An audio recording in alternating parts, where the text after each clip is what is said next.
Hello ನಮಸ್ತೆ ಎಲ್ಲರಿಗೂ welcome to ಶುಚಿ ರುಚಿ ವಿತ್ ಶ್ರುತಿ. ಇವತ್ತು ನಾನು ಒಳ್ಳೆ ಸಾಂಬಾರು ಮಾಡೋಣ ಅಂತ ಇಲ್ಲಿ ನಾನು ಮಂಗಳೂರು ಸೌತೆ ತೊಗೊಂಡಿದ್ದೀನಿ. ಇದೆಲ್ಲರಿಗೂ ಗೊತ್ತಿದೆ ಅಂತ ಅಂದ್ಕೊತೀನಿ. ಮಂಗಳೂರು ಸೌತೆಕಾಯಿ ಒಳ್ಳೆ ಸಾಂಬಾರು ಆಗುತ್ತೆ. ಬನ್ನಿ ಏನು ಇಂಗ್ರೀಡಿಯೆಂಟ್ಸ್ ಬೇಕು ಅಂತ ನೋಡೋಣ. ಇಲ್ಲಿ ನಾನು ತೊಗರಿಬೇಳೆ ತೊಗೊಂಡಿದ್ದೀನಿ. ಒಂದು ಬೌಲಷ್ಟು ತೊಗರಿಬೇಳೆ, ಅಂದರೆ ಚಿಕ್ಕ ಜಾಮೂನ್ ಬೌಲಷ್ಟು ತೊಗರಿಬೇಳೆ ತೊಗೊಂಡಿದ್ದೀನಿ. ತೊಗರಿಬೇಳೆನ ಚೆನ್ನಾಗಿ ತೊಳೆದು ಕುಕ್ಕರಿಗೆ ಹಾಕ್ಕೊಳ್ಳಿ. ನೆಕ್ಸ್ಟ್ ಅದಕ್ಕೆ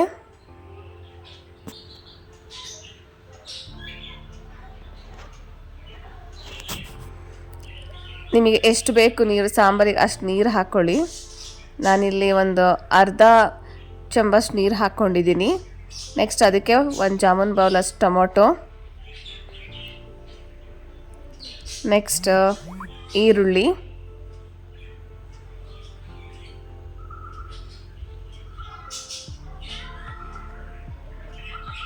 ಕೊತ್ತಂಬರಿ ಸೊಪ್ಪು,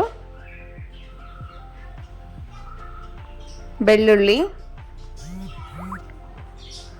ರುಚಿಗೆ ತಕ್ಕಷ್ಟು ಉಪ್ಪು, ಸ್ವಲ್ಪ ಅರಿಶಿನ, ಸ್ವಲ್ಪ ಎಣ್ಣೆ, ಯಾಕಂತಂದರೆ ಬೇಳೆ ಎಲ್ಲ ಚೆನ್ನಾಗಿ ಬೇಯೋದಕ್ಕೆ. ನೆಕ್ಸ್ಟ್ ಕುಕ್ಕರ್ನ ಲಿಡ್ ಕ್ಲೋಸ್ ಮಾಡಿ ಒಂದು 3 to 4 ವಿಷಲ್ ಕೂಗಿಸ್ಕೊಳ್ಳಿ.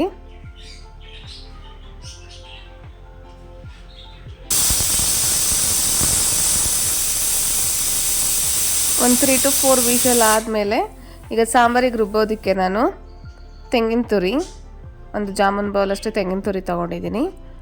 ಅದಕ್ಕೆ ಈರುಳ್ಳಿ, ಒಂದು ಹಾಫ್ ಕಪ್ಪಷ್ಟು ಈರುಳ್ಳಿ. ನೆಕ್ಸ್ಟ್ ಮತ್ತೆ ಅದಕ್ಕೆ ನಾನು ಸ್ವಲ್ಪ ಖಾರದ ಪುಡಿ ತೊಗೊಂಡಿದ್ದೀನಿ. 2 ಟೇಬಲ್ ಸ್ಪೂನ್ ಖಾರದ ಪುಡಿ ತೊಗೊಂಡಿದ್ದೀನಿ. ನೆಕ್ಸ್ಟ್ ಕರಿಬೇವು, ಸ್ವಲ್ಪ ನೀರು ಸೇರಿಸ್ಕೊಂಡು ರುಬ್ಕೊಳ್ಳಿ.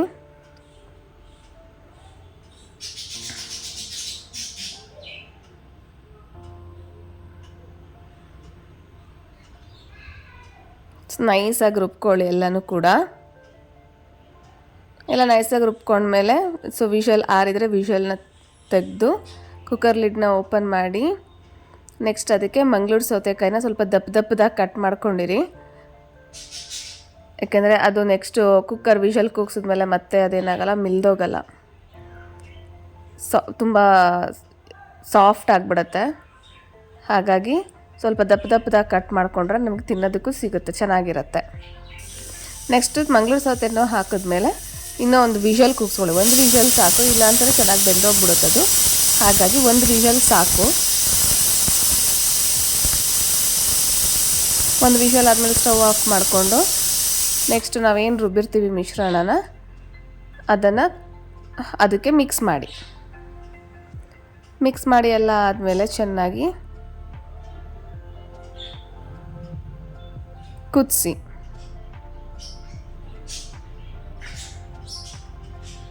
ಬೇಗ ಆಗುತ್ತೆ ಈ ಸಾಂಬಾರಂತೂ. ತುಂಬ ಅರ್ಜೆಂಟ್ ಇದ್ದರೆ ಈ ಸಾಂಬಾರನ್ನ ಮಾಡ್ಕೊಬೋದು. ಇನ್ನು ಉಪ್ಪು ಕಡಿಮೆ ಇದ್ದರೆ ಮತ್ತೆ ನೀವು ರುಚಿಗೆ ತಕ್ಕಷ್ಟು ಉಪ್ಪು ಹಾಕ್ಕೊಳ್ಳಿ. ಚೆನ್ನಾಗಿ ಕುದ್ಮೇಲೆ ನೋಡಿ ಸಾಂಬಾರು ಎಷ್ಟು ಚೆನ್ನಾಗಿ ಬರ್ತಾ ಇದೆ ಅಂತಂದರೆ ನೋಡ್ತಾ ಇದ್ರೆ ಗೊತ್ತಾಗುತ್ತೆ ಎಷ್ಟು ಚೆನ್ನಾಗಿ ಬಂದಿದೆ ಸಾಂಬಾರು ಅಂತ. ನೆಕ್ಸ್ಟ್ ಅದಕ್ಕೆ ಒಗ್ಗರಣೆ ಹಾಕಿ, ಒಗ್ಗರಣೆಗೆ ಎಣ್ಣೆ ಕಾದ ನಂತರ ಸಾಸಿವೆ, ಜೀರಿಗೆ,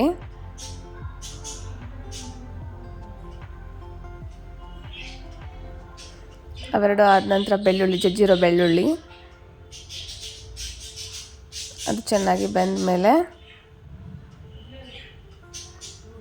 ಒಣಮೆಣಸಿನ್ಕಾಯಿ, ಕರಿಬೇವು ಸೊಪ್ಪು ಇವಿಷ್ಟನ್ನು ಹಾಕಿ ಚೆನ್ನಾಗಿ ಫ್ರೈ ಮಾಡಿಕೊಂಡು ನೆಕ್ಸ್ಟ್ ನೀವು ಇದನ್ನು ಸಾಂಬಾರಿಗೆ ಹಾಕಿದ್ರೆ ಸಾಂಬಾರು ರೆಡಿ ಆಗುತ್ತೆ. ಬೇಗನೆ ಕ್ವಿಕ್ ರೆಸಿಪಿ ಅಂತಲೇ ಹೇಳ್ಬೋದು. ಇದು ಸಾಂಬಾರು ತುಂಬ ಟೇಸ್ಟಿಯಾಗಿರುತ್ತೆ. ನೋಡಿ ಸ್ಟವ್ ಆಫ್ ಮಾಡಿಕೊಂಡು ನೆಕ್ಸ್ಟು ಒಗ್ಗರಣೆನ ಸಾಂಬಾರಿಗೆ ಮಿಕ್ಸ್ ಮಾಡಿಕೊಂಡ್ರೆ ಒಳ್ಳೆ ಘಮ ಅಂತಿರೋ ಮಂಗಳೂರು ಸೌತೆಕಾಯಿ ಸಾಂಬಾರು ರೆಡಿ.